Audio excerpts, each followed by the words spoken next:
હું છું રાજ પરમાર, વીટીવી ન્યૂઝમાં આપનું સ્વાગત છે। સમાચારની શરૂઆતમાં સૌપ્રથમ વાત કરીએ પાટણના સિદ્ધપુરમાં રખડતા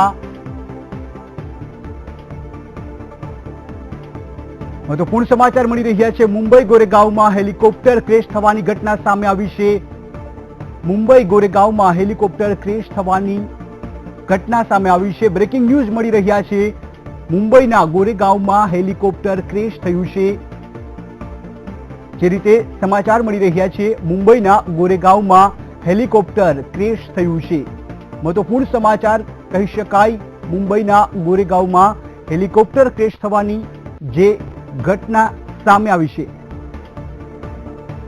આપણે જણાવી દઈએ કે આ હેલિકોપ્ટરમાં 4 થી 5 લોકો સવાર હતા। જો કે આરે કોલોનીમાં આ હેલિકોપ્ટર ક્રેશ થયું હોવાનું પણ જાણવા મળ્યું છે। તો 4 લોકોને ઈજા પહોંચી હોવાની પણ માહિતી મળી રહી છે। હેલિકોપ્ટર મુંબઈના ગોરેગાંવમાં રોયલ સ્પામ પાર્ક પાસે આ ઘટના બની હોવાનું પણ જાણવા મળ્યું છે। આરે કોલોનીમાં હેલિકોપ્ટર ક્રેશ થયું છે, જેમાં 4 થી 5 લોકો સવાર હતા। 4 લોકોને ઈજા પહોંચી હોવાની પણ માહિતી મળી છે। તેઓને સારવાર માટે હોસ્પિટલમાં પણ ખસેડવામાં આવ્યા છે।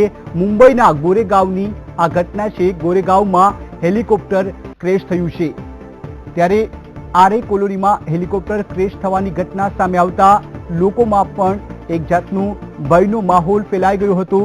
ગોરેગાંવમાં હેલિકોપ્ટર ક્રેશ થવાની ઘટના સામે આવતા અધિકારીઓ પણ દોડતા થયા છે। આરે કોલોનીમાં હેલિકોપ્ટર ક્રેશ થવાની જે ઘટના સામે આવી છે, 4 લોકોને ઈજા પહોંચી હોવાની પણ માહિતી જાણવા મળી છે।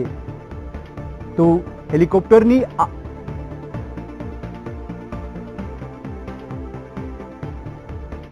અને વાત કરીએ